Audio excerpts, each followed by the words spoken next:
What's up, my kings, queens, and trolls of YouTube? It's your girl, Queen C. I'm sitting here sipping my coffee.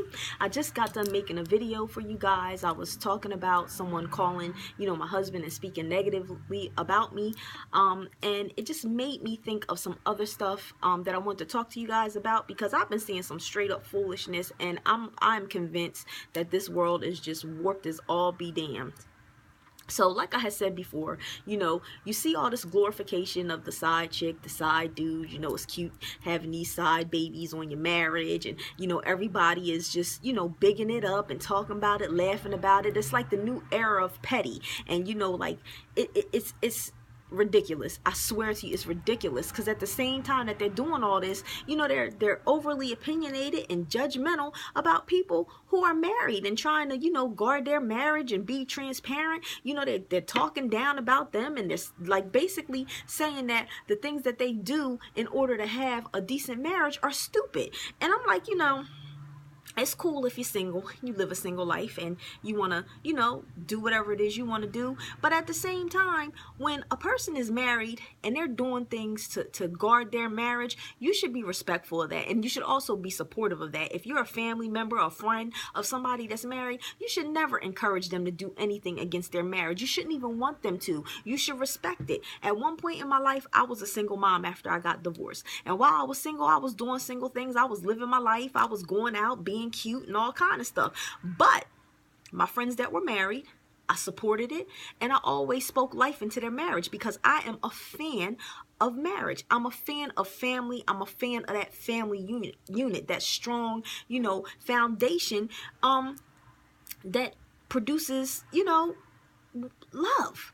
I love love. So with that being said, when I'm seeing these people speak negatively about people, I'm like, what is wrong with y'all? Like, we're living in a world to where we have kids who don't have both their parents in the home, and they're suffering from it. You know what I mean? We have men who are out here letting new girlfriends dictate to them what kind of fathers they're going to be because they have a problem with their baby mom. We have women out here who are bringing bums into the house and putting them over their kids and letting these men put their hands on their kids. So we got all this stuff going around, but yet you get on social media and you diss the people that are married, that are trying to have that strong foundation and raise their families. And I don't understand it.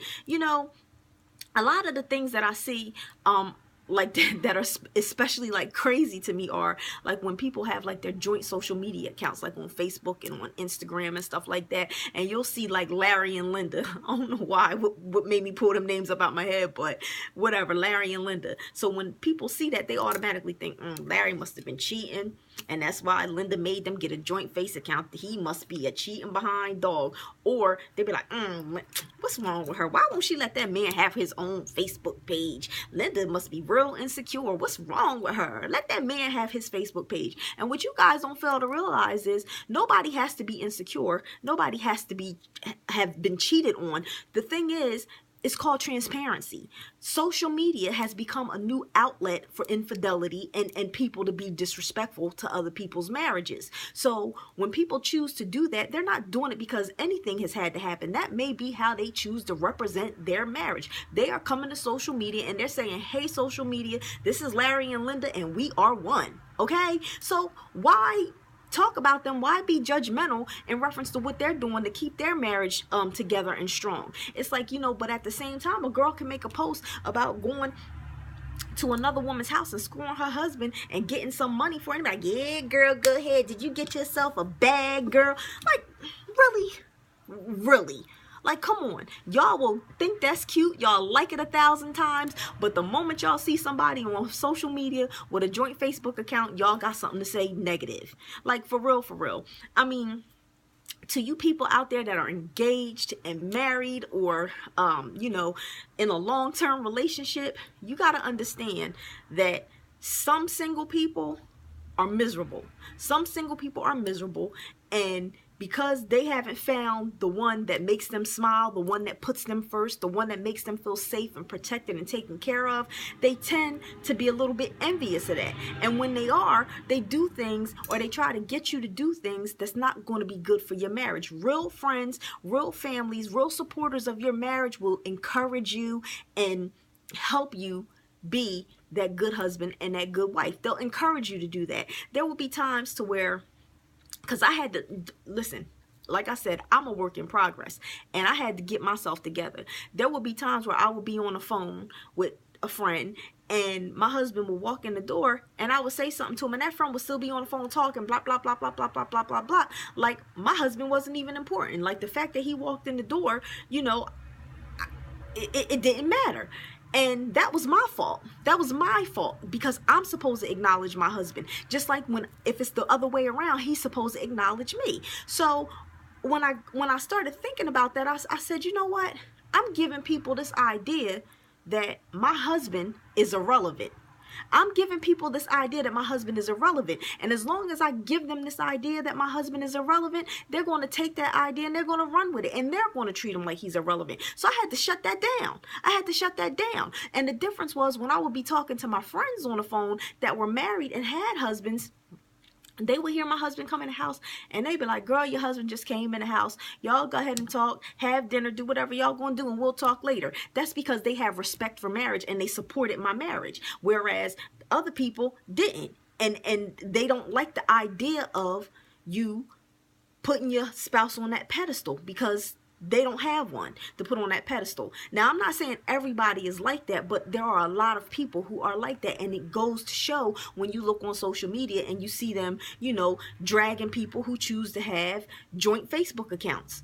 A lot of pastors, a lot of counselors are encouraging married people, are encouraging engaged people to do this for the sake of transparency. And then another thing that I be seeing, and I'm just like, you know what?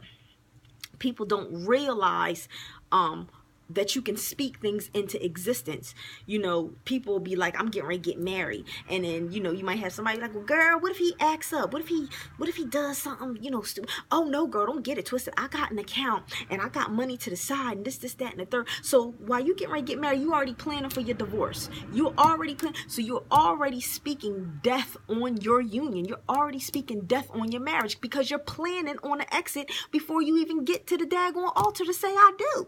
So you're already speaking death into your marriage, and you don't understand the power that has on your marriage. If you go into your marriage thinking you need an exit strategy, I highly suggest that you rethink getting married. Maybe go to some premarital counseling first or whatever, but do not get married if you have it in your heart that you have to have an escape route, okay? Don't even do it. And if you got friends who are, you know, encouraging that kind of behavior, you might need to reevaluate who your friends are, because I'm telling you, this world is not a supporter of strong marriages. It's not a supporter of being transparent. It's not a supporter of people guarding their marriage. People are frowning down on that. And I mean, y'all need to wake up. Y'all need to stop doing stuff like that. You know, a lot of times too, people try to make their friends feel ashamed for being married and stuff like that. They'll sit up there and be like, ever since he met her, he changed. He must be whipped. Like, he ain't even the same person. Or ever since she met him, she don't want to do nothing, girl. She don't want to go nowhere. That she makes me sick. She be all up his butt. They be stuck together like glue. Blah, blah, blah, blah, blah, blah, blah. Look, when you get married, your spouse comes first. They come first. If as a female, your married friend does not want to do what y'all single girls are doing, respect that, because she's not single anymore. She's married. On the same token, if your homie who's married, he don't want to go to the bar no more, he don't want to go to the club no more, he don't want to go see strippers no more, respect that, because he is married and he has agreed to do what it takes to maintain his marriage. He has agreed to be transparent. He's agreed to be vulnerable. He's agreed to be all these things to dedicate himself to his marriage. And for you to try to lead him astray to do something different means that you're disrespecting his marriage, and vice versa with you females out there that do that to your girlfriends. Y'all should mind y'all's business, to be honest with y'all. If y'all not going to support their marriage, their union, and what they do to survive and make it strong, y'all need to mind y'all's business. The only time you shouldn't mind your business is when abuse is involved. If somebody is getting beat or verbally abused, that's when you step in and that's when you say something. But other than that, their personal choices and them doing what make them happy and what makes them feel secure and safe in their marriage, mind your business. Mind your business. Stop being overly opinionated and overly judgmental of these people, because they're doing what they're supposed to be doing. If you are a believer in God and you know about God's word, you know that there's an umbrella. If God is at the top of that umbrella, then it's the husband and it's the wife and it's the children. That is God's order. The husband is supposed to put his wife first. She is supposed to put her husband first, and together they take care of their children, okay? Together. So, you know, you people that sit up there and talk about, oh, you talking about you married now, you got to put your husband first. What about your kids? What about, mind your business. Mind your business, because you don't know what you talk about. Don't speak out of turn on things that you don't know.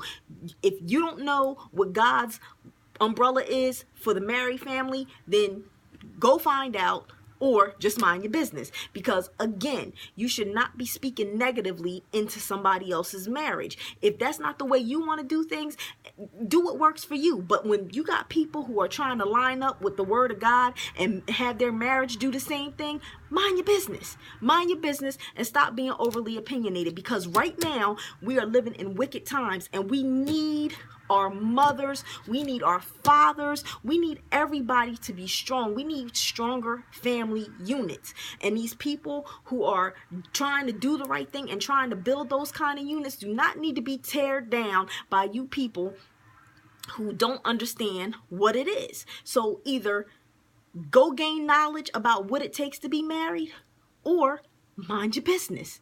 Anyway, that's all I have for you guys today. I just want to put that out there because I'm tired of seeing people, you know, giving married people a hard time. I'm tired of seeing the enemy try to attack, you know, married couples and engaged couples and cause them so much problems and strife. And it comes in so many different directions. It's crazy. Like, the enemy just comes in so many different directions. It comes in the form of family. It comes in the form of friends. It comes in the form of strength. It's just always constantly coming at you. And this is why married couples have to guard their marriage. Don't take it personal. This is what they have to do to ensure that they have a successful marriage.